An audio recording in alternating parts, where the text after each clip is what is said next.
Welcome to the Screen Podcast, offering you insight and analysis of the global film industry. It's brought to you by the teams at Screen International and ScreenDaily.com.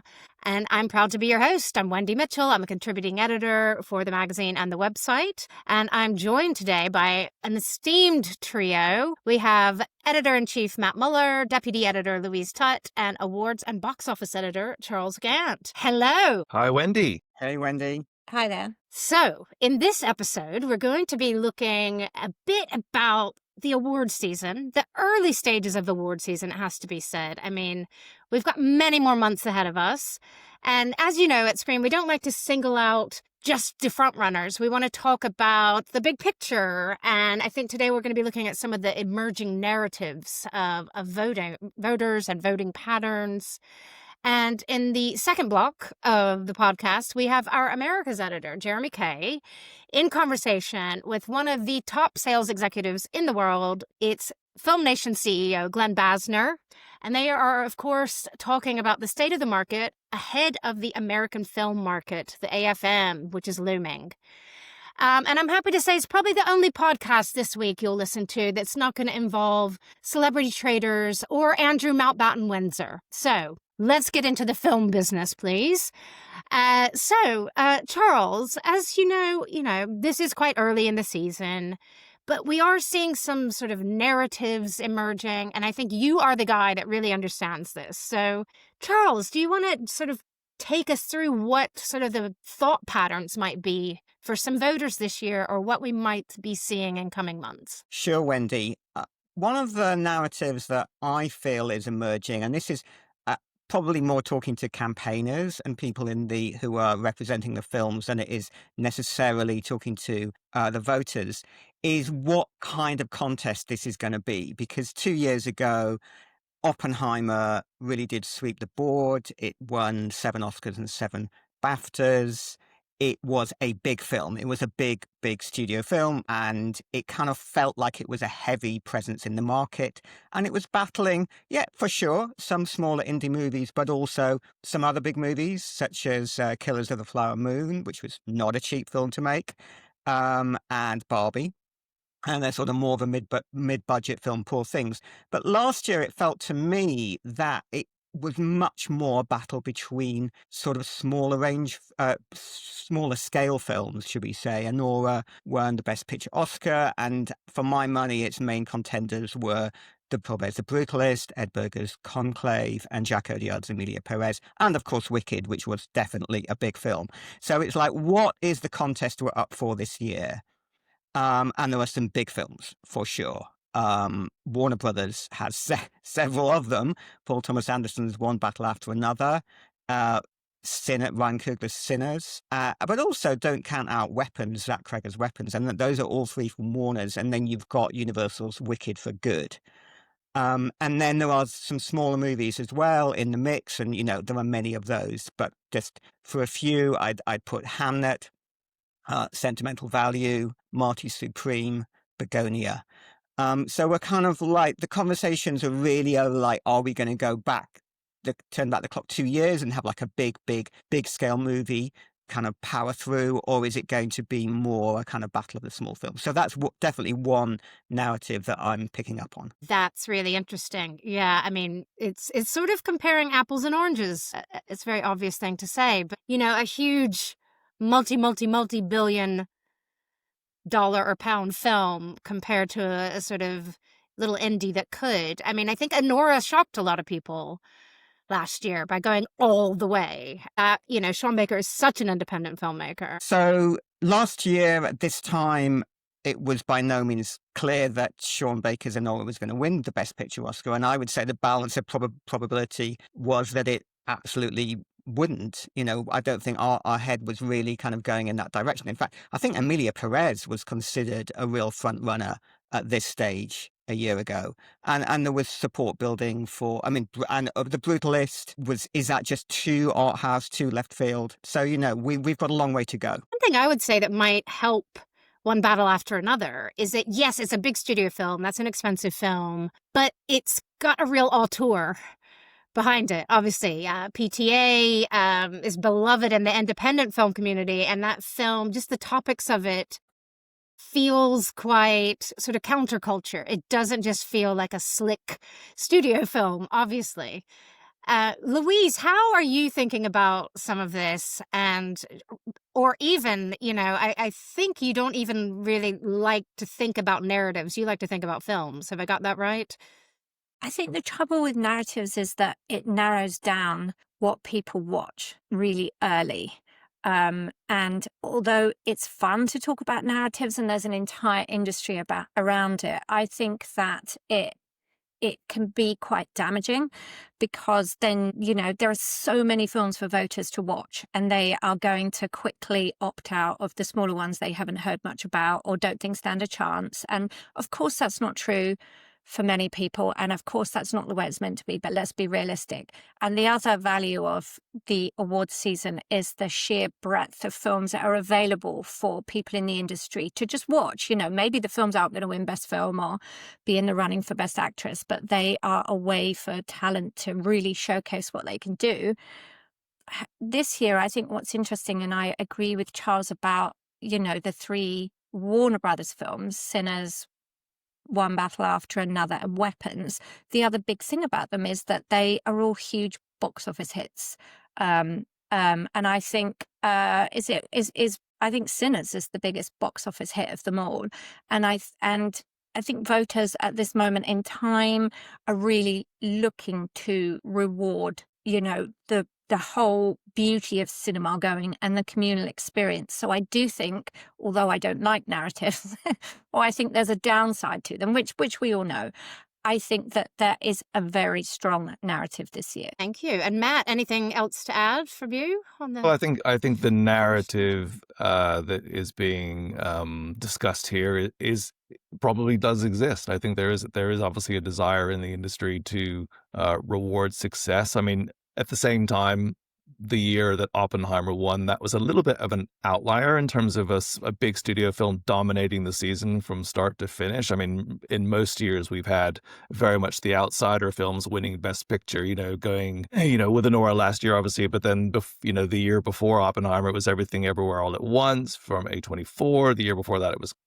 Coda, Nomadland, Parasite, going all the way back to Moonlight. I always think voters really are looking for this sort of the kind of like the smaller outsider film to back. How artistic merit is judged does weigh in favor, I think, of the smaller peer film that probably sort of, shows a little bit more independent spirit. I mean, not always the case. And there is always a sort of feeling in Hollywood that they do want to reward, as Louise said, the mix of artistic sort of achievement with also a film that engages with audiences. And I think that's what Louise is sort of pointing out with those three Warner Brothers films, that they've all done that very successfully this year. And then, as you sort of said, Wendy, Paul Thomas Anderson being a auteur, whatever that means in the great sort of scheme of things, an auteur, Paul Thomas Anderson sort of falls in that sort of sphere, and has already sort of received multiple nominations throughout his career, mainly for writing, but also for directing and Best Picture, and actors have done very well for him. But most voters haven't even seen these films yet, so there's a long way to go before we get to Best Picture Day. Yeah, I mean, it's November. Let's remind people, if anybody's listening to this much later, it is early November. When did the Oscars happen? Are they still March? They're March next year, yeah. Yeah, we got a long way to go, Wendy. I mean, like you said about Emilia Perez, look what happened to that campaign. Totally imploded in those months. So, Charles, let's skip along. Do you have another narrative for us? I don't know if this is so much a narrative, but I think Wicked for Good is going to be a very interesting one to watch. Wicked did well in the nominations last year, and it won, some craft awards. And the question for me is, will this be a kind of Lord of the Rings scenario, where, if you remember with Lord of the Rings, it really flourished with the final part of the trilogy, Return of the King, swept the Oscars. And it was being rewarded, not just for that film, but it was a set of Oscars that were rewarding the whole achievement of the trilogy. And my question is regarding Wicked. Okay, it's 2 films, not 3, but will voters get behind Wicked for Good and essentially reward it for John M. Chu and his partners' achievement across both films? Or will it be a kind of Dune scenario where, the first film won, I think, 6 Oscars, and then, although I think the second film was widely regarded, the voting slightly dipped down and it emerged with a couple of wins. I think it's going to be the former. I think that Wicked for Good is going to do very well at these awards. But, we'll see. I mean, hardly any voters have seen the film at this point. Can I just slightly counter your Dune narrative as well, Yeah, Charles, go just on. to jump in? I just want to point out that when Lord of the Rings won, Two Towers, the middle film, was the one that was the least successful in terms of nominations, wins, respect, because everyone knew it was the second film of a 3-part trilogy. Now, I think the awareness of Dune is also that it's a 3-part trilogy, and that the third and final part will come out at the end of next year. And I wonder with Dune 2 whether people just kind of were sort of sitting back and going, you know what, this isn't the finishing line. We'll wait until the third one comes out before we really kind of express our kind of our deepest enthusiasm for that film. The other thing I think with Lord of the Rings is obviously it had 3 consecutive years, whereas Dune is having much bigger gaps between the first and the second and the third. So there's a lot more, and I think that could benefit Wicked, as you sort of said, Charles, because it's 2 consecutive years where, the first film came out and engaged with audiences and did so well with nominations and a few craft wins and stuff. But this is, as you sort of say, it's the second and the final, and this is the chance for voters to express, their love. Let me just jump in. I think I agree with both of you that, I think Wicked 2 is really poised to reward that as a package, all that craft, all that achievement. Because I think some voters last year would have said, like, we already know this has already been dated for Christmas, 25, the second part. We know this has already been, shooting, is probably edited right then. Like, let's wait and see and reward the whole package. It's just a 2-parter. I think it's a little bit different than a trilogy. I think the crafts of the first film were just extraordinary. I think they're going to be again. As we record this, I'm about to go see Wicked in a few hours, so I can't imagine though that they are going to mess this up, so to speak. I think, what can go wrong really if they did what they did with the first film. I think the second film is going to be just as good. I think it, like you said, that sort of 1-2 punch across the 2 years. I think maybe people were saying, yeah, this is maybe not John Chu's year. Let's recognize him next year with the second part. But well, the other interesting narrative on Wicked is can Cynthia Erivo and Ariana Grande both achieve nominations for the second consecutive year for playing the same character? Because that's only ever happened once in Oscar history, and it was Bing Crosby back in the 40s. So we've had a big gap. I mean, Cate Blanchett achieved it with playing Queen Elizabeth, but that was a 9-year gap between Elizabeth and the sequel, The Golden Age. So, that would be history making in itself if Cynthia and Ariana both get nominations. And do we know if Cynthia or Ariana has the more showier role in part 2? I don't know yet. I'm going to see it later. I'm not going to talk because I don't know, but I always felt like maybe the first part was going to be focused on Cynthia and then the second part was going to be more Ariana's story. But maybe, Charles, you know more than I do. Yeah, I would say that that having established Cynthia as the leading character and run Ariana as supporting, that they're obviously repeating that this year. My takeaway from the film would be that they're even more equal leads in this film than they were in the first film. So okay, so that'll be interesting. So I think Ariana has a really, really. I haven't really dug down deep enough into her competition, but I think she's got a very strong shot this year. Charles, Screen International says it right there in the title, very international publication. And we love keeping track of the international submissions to the Oscars. It seems like a very strong year to me. What are you thinking around the international race? Well, I agree it's very strong. And I think that there are at least 6 and arguably more. You'd almost like look at these films and go, that one's got to be nominated. Like it was just an accident. Jafar Panahi's film has got to be nominated.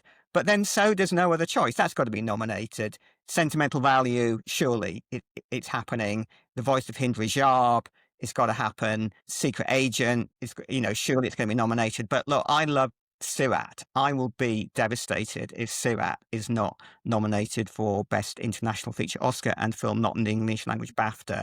And then you've got, people are really rallying behind the German entry, Sound of Falling. You've got the Taiwanese film, Left-Handed Girl. You've got the Palestinian entry, Palestine 36, which is just, really connecting with audiences, actually, and just opened in the UK. And then, of course, at the BAFTA for Film Not in the English Language, they're going to be competing with other films which were not submitted by their home country to the Oscar. They include Richard Linklater's Nouvelle Vague. They include the Sorrentino film La Grazia, and a bit of a curveball that I didn't see coming. It looks like Rental Family, the Searchlight Pictures film, is going to, it's certainly been submitted for the film For BAFTA. BAFTA and Film Not in the English Language. Yep.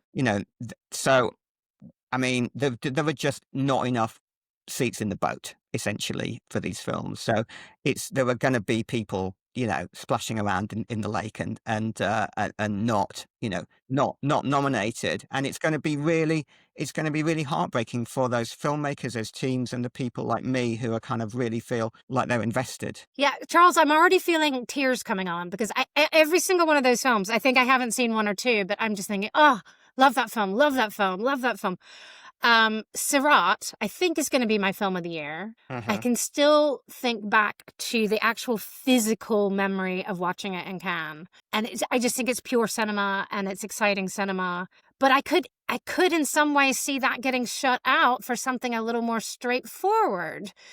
And I hope that doesn't happen. But it's like Sophie's Choice with some of these films. Well, I can tell you one place there won't be tears is Neon, because there is a scenario where basically Neon could have all 5 nominees in the international feature category. Say it was just an accident, no other choice, Sentimental Value and Secret Agent and Sirat. They would be laughing on Oscar night because they win no matter what. Hidden Rajab was just picked up recently by Willa, a new kind of US distributor. So that's the sort of outsider there. But really, I don't know if that's ever happened before where one company's had all 5 nominees. We'll see what happens this year. Oh my gosh, Tom Quinn, you must be stopped. No, we're joking because that is an amazing lineup. And yeah, good luck to Neon, but the other nominees. And Louise, where do you see that race? Of course, it's beyond the Oscars, isn't it? I mean, European Film Awards could recognise all of these films. I mean, if not, I think all the ones you mentioned, Charles, they've all got European producers. I mean, it was just an accident. There were kind of maybe some eyebrows raised that France chose it as its Oscar entry, but it's produced by a French production company. And we talk a lot about how producers are the driving force behind film. So good on them. Interesting that you mentioned Sirat, Wendy, and that maybe voters will go for something slightly more straightforward. However, it's been a huge box office hit in France and Spain. Audiences, a huge art house box office hit in France and Spain, and audiences are really responding to it that way. And as we know, there's a real internationalization of Oscar voters. So definitely don't rule out Sirat. Sentimental Value is interesting because it's all about art and cinema, and we know that voters like recognizing their own industry as well.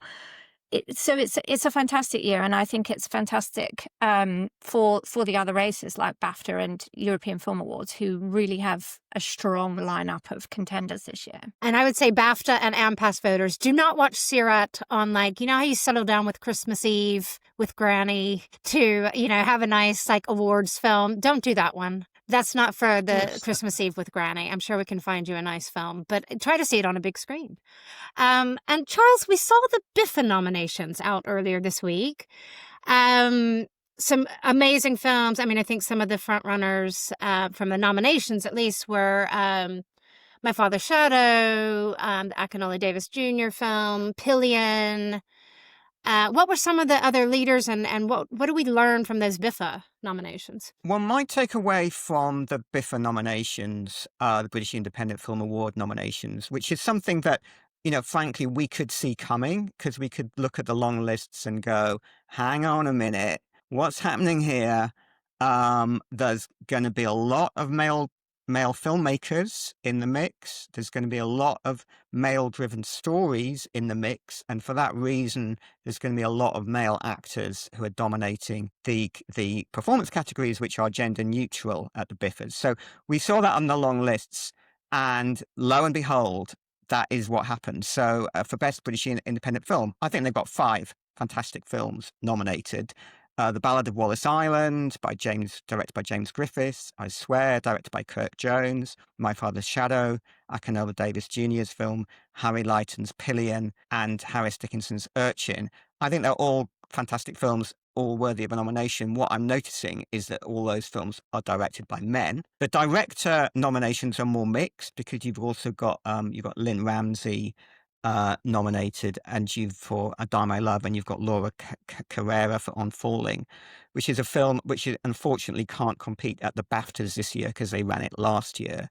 And then in the performance categories, both the lead performance and supporting performance, there were 12 people nominated, and 10 of them are men and 2 of them are women. So it is, it's just one of those years, I guess, where not only male-directed films have come forward, but films sort of featuring men. And, my votes, I look at my votes. I mean, some of the movies I really, really liked include Steve, which is got a very, certainly the young men in the school are all, male. It has got some female elements to the cast. Waste Man, which is led by David Johnson and Tom Blythe, and is set in a men's prison.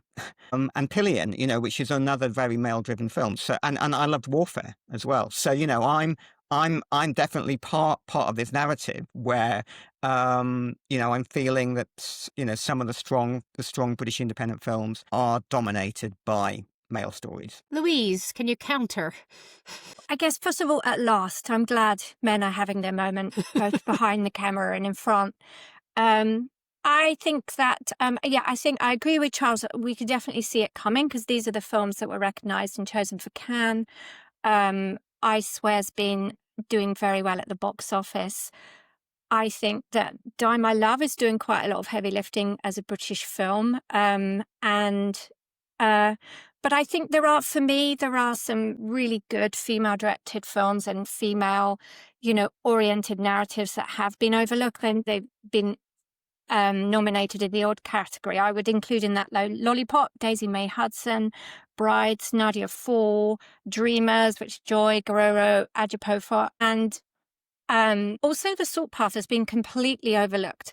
And we could have lots of reasons for that. We know there was a big controversy about the fact that the book on which it was based perhaps wasn't as true as it was claimed to be.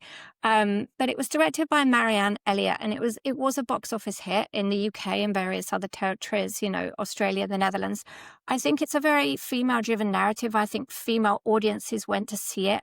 And I think that possibly Biffa voters I think that they could have overlooked it anyway, regardless of the so-called scandal. Well, not so-called, it was a scandal. So I think but I think it's probably disappointed that someone like Marianne Elliott didn't get any recognition at all by the Biffas. I think BAFTA has a much wider voting pool, and I think they are possibly more likely to give The Salt Path a bit more love. Yeah. And I could see maybe a Gillian Anderson nom at BAFTA for that role, because I think people really loved her in that. You talk about that Christmas Eve settling down with a family, and The Salt Path might be one of those films. It can be really difficult to find films that suit all the generations. Yeah. Yeah. Also, don't do Pillion on Christmas Eve. Okay. No. Or do. Yeah, and it would definitely stir up, your Christmas morning conversations. I mean, I would just say on the performance side of things, that's the risk when you have gender neutral categories, is that some years you're going to get it very dominated by male actors, and some years by female actors. I mean, the previous 3 years of Biffa, they've all been female dominated. So the leading actor category was 6 out of 8 women in 2022 and 5 out of 6 last year. So it's this year it's flipped, and it changes the narrative quite a bit.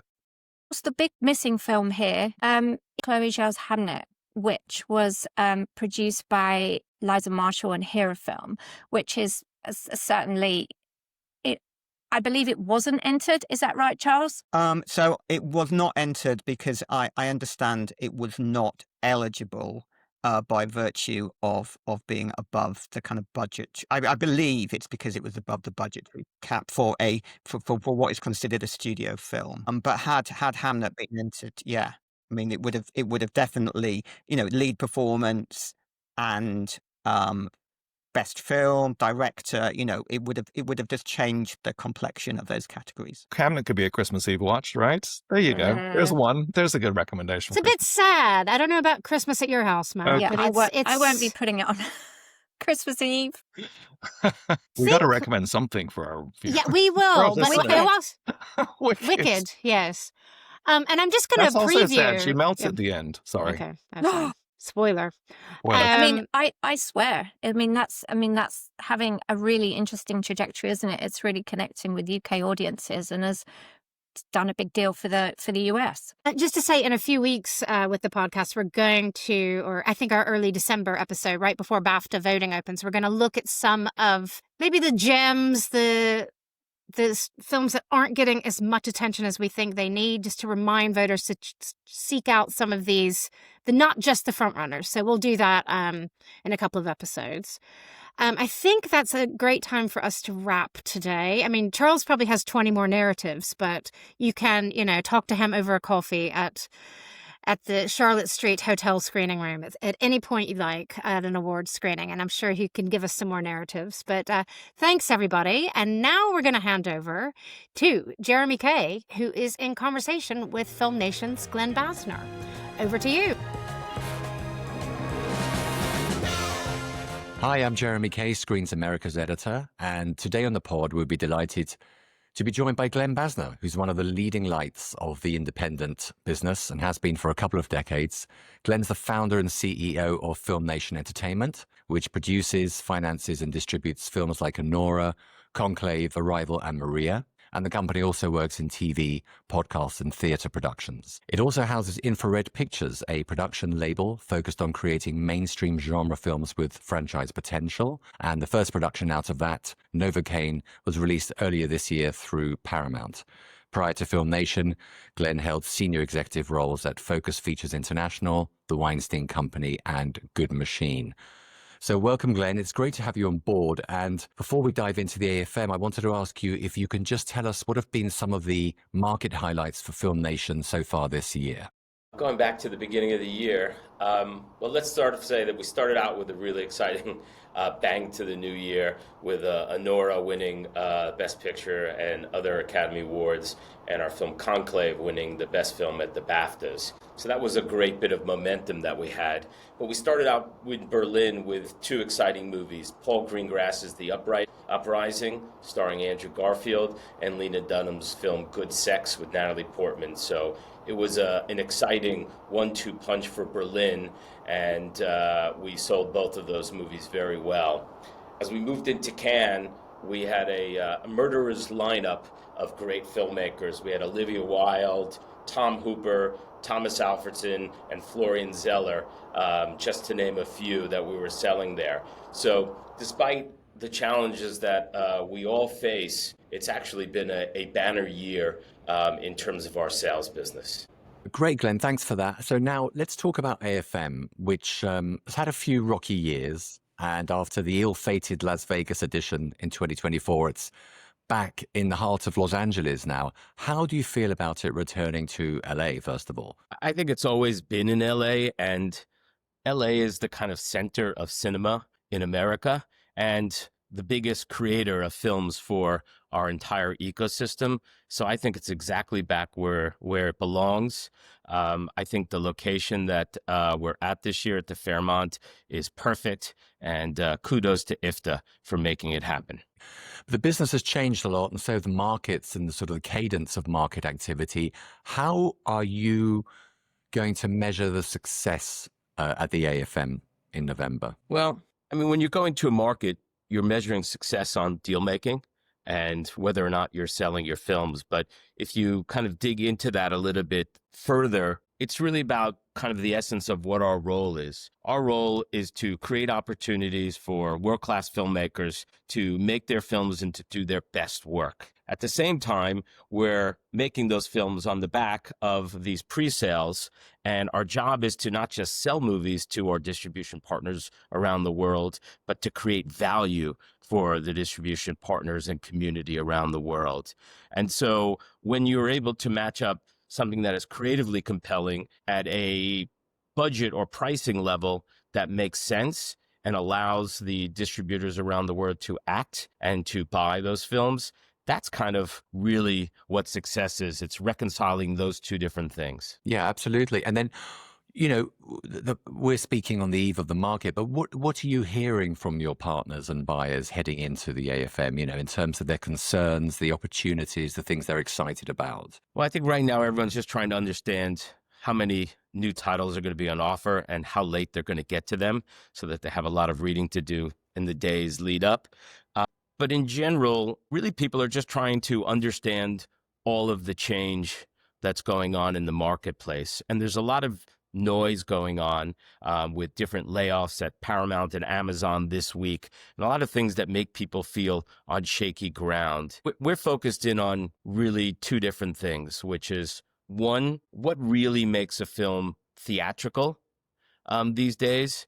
And in an environment that feels hit or miss, obviously we want to be on the hit side of things, but that sort of middle ground, a lot of people are looking for, where you're buying a movie and it's doing quite well without being a breakout. And that used to be the nuts and bolts of how people built their businesses. And that's something that we're really focused in on. And this year, for us, two examples of Roofman is a really successful film. Our partners around the world are going to make money on that movie without it being an extreme breakout like a Conclave. Same thing for Life of Chuck internationally, where, we're north of $13 million already in box office. So they're really trying to understand what is really theatrical and who's going to be able to execute on the promise of the movie to deliver that theatrical title. The other question that's really coming up is surrounding the ancillaries, and it's different market to market.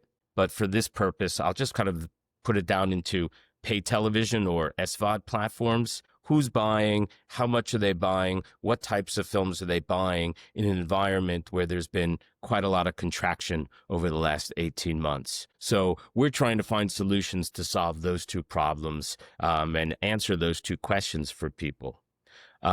I'm really optimistic, and we are hearing from people that when a film feels really authored and special, distributors think that they can go off and they could break them out. They can do their jobs well and have great success, whether it's theatrical or in any other parts of their business. And I think that sort of optimism gets lost a little bit in the conversation.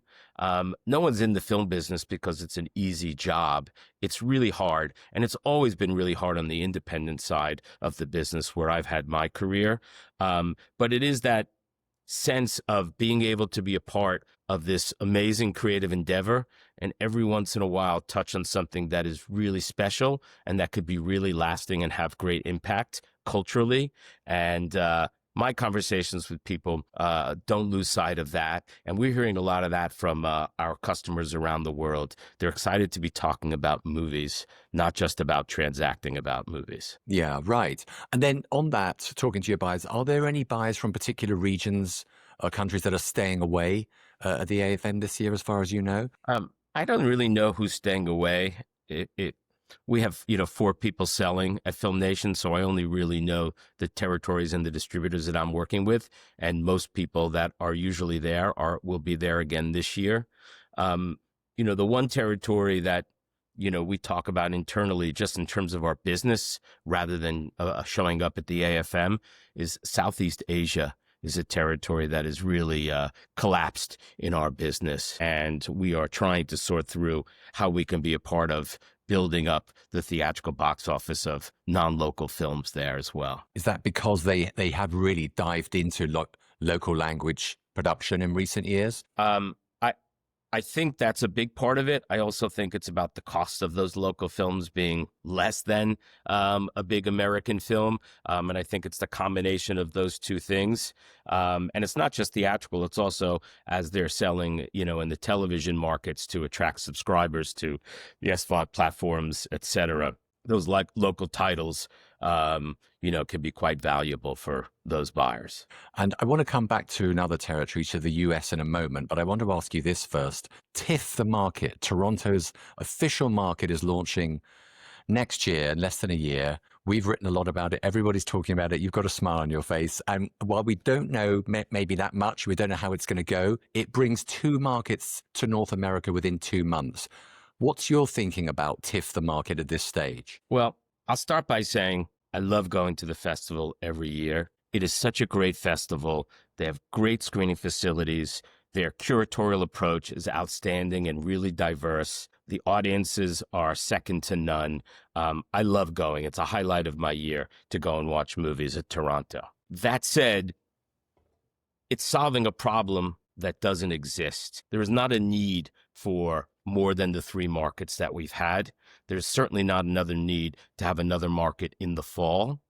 And the challenge that it's going to face is it happens in early September, which means that we all have to be packaging and getting people to make decisions in August for us to be able to come with new titles. And I think that's a high bar. So with great respect, I don't think it has a reason to exist. And our focus, just for practical reasons, and also we are an American company, and we think that the U.S. is an important part of the independent film ecosystem. I think we are entitled to having one market in the U.S. I think L.A. is the perfect place to do it, and that will be really our focus. The other thing I'll say about Los Angeles is when everyone's business has changed over the years. No one's just buying and releasing movies. They're making movies. They're financing movies. They're doing television. So when people come to the AFM, in addition to meeting with sales companies, trading in new films, they're also meeting with agents. They're meeting with managers, maybe writers and directors, people that in the normal course of their business, they can only see over Zoom. It's a very efficient way for people to be spending a week to 10 days.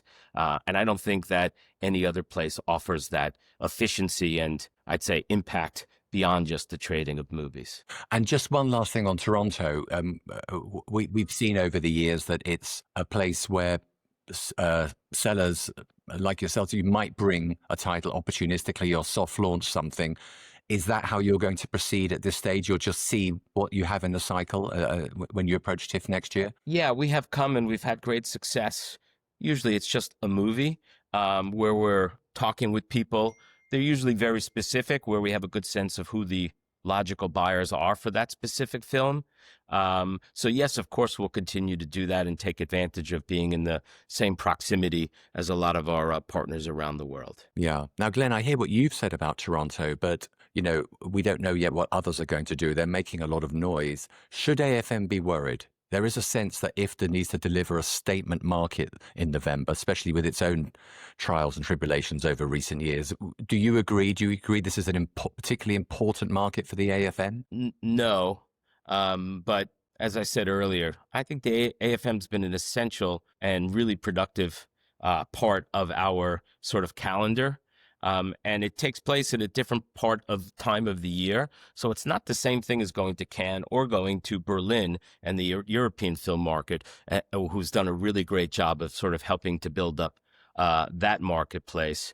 But I do think it's for us, it will always be important. We don't see the need to make any change. We go to Toronto as a festival anyway, but we don't expect that we'll be able to come with the same level, quality, and volume of titles in early September that we will in early November. Okay. Now, I want to talk a bit about the US buyers, because we've reported quite a lot in the past 18 months or so about the reticence of US buyers at festivals and markets. As I said, we've seen that cadence of business change, but we know, of course, that transactions happen year round, but the on-site deal making seems to have slowed down a bit. We've got some new US buyers. Obviously, Black Bear's launched a US division, and there's Roquet, who have made a big splash in Toronto. We hear others will be announced in the coming months. With all that said, how do you feel about the US distribution scene, Glen? And has it changed the way you approach markets and festivals? I don't think it's necessarily changed our approach to it, but it definitely has to. We've had to be more patient than we'd like to be. As a starting point, it feels less instinctive and less fun in terms of the buying and selling of movies from a seller's perspective.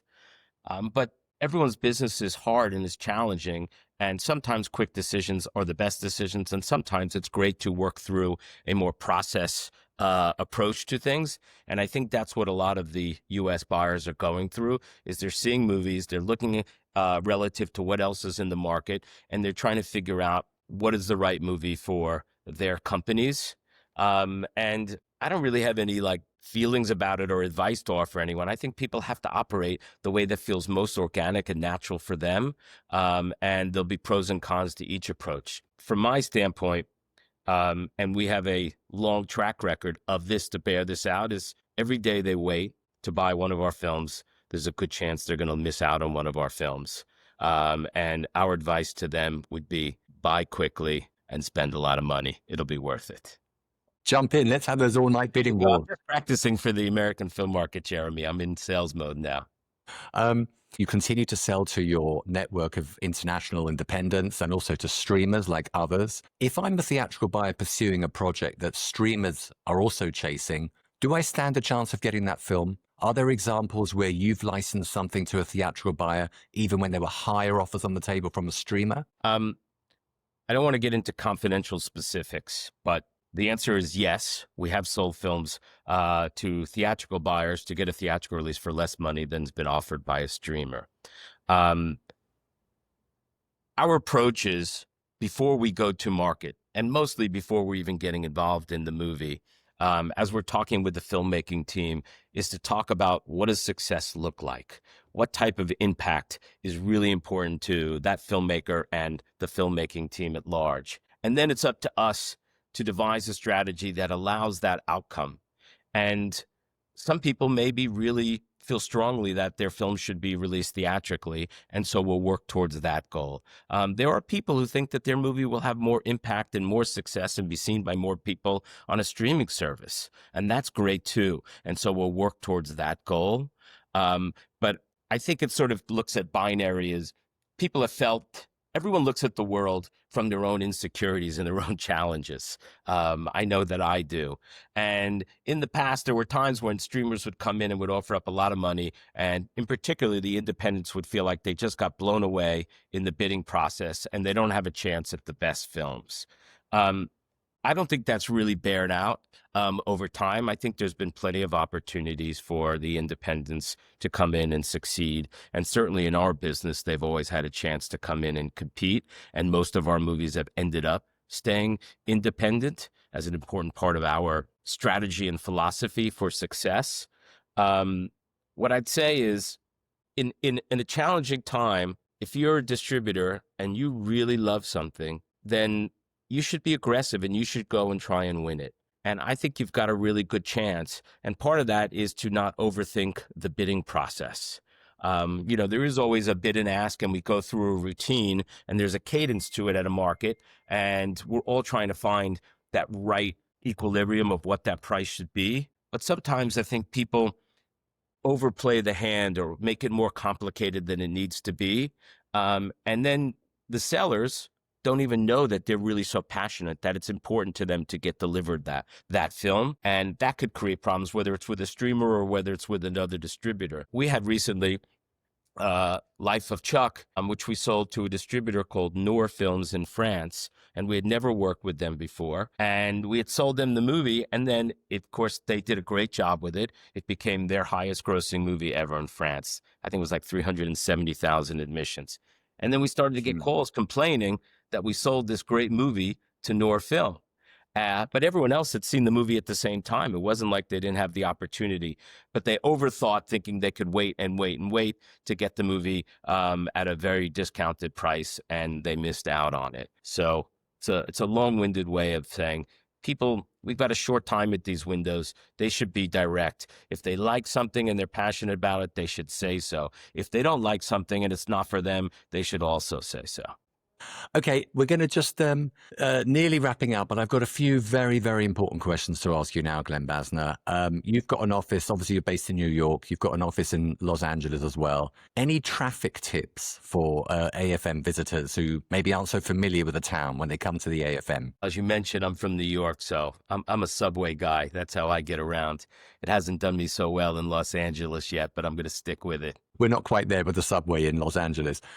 What's your favorite street food in New York and in Los Angeles? I don't think I've had street food in Los Angeles. Maybe years ago in Venice, they used to line up the food trucks, which was great. But in New York, my go-to would be Joe's Pizza on Carmine Street. They have a window. You could just walk right up and get the best slice in New York. There you go. And finally, where are you going to be taking your clients out for dinner at the AFM? This one I suspected you'd ask, so I'm prepared. We are going to La Dolce Vita, which is kind of classical Italian. I love that place. We're also going to Alba, which is a newer, more modern Italian place, which is delicious. Matu for steak. And what's the other one I'm missing? Spago is the last one, which I've only recently discovered in the last year. And it's fantastic. Yeah, I hear it's great. Well, look, thank you for that, Glen. I wish you all the best at the AFM. And thank you very much for coming on the pod and sharing your insights. Excellent. Nice to speak with you. Thank you. Thanks, Glen and Jeremy. As a former resident of Carmine Street in New York, I share this love of Joe's Pizza with Glen. And it was, of course, good to hear him being so bullish about some business ahead of the AFM and mentioning those times when buyers tried to wait and didn't get the films they wanted. So we hope people, go ahead and do the buying. The industry needs you to buy, buyers, so please do that. Stay tuned to Screen Daily, of course, for all the AFM packages being introduced, all the deals being done. And once again, thanks to everybody at Screen who makes this podcast possible, especially our podcast editor, Ellie Callanan, and web editor, Orlando Parfit. And a huge thanks to everybody who listens. Thank you. Please do subscribe and rate us wherever you get your podcasts. That really helps. We'll be back in 2 weeks with another scintillating episode for you, and that will be dropping on November 20th. Thanks for listening.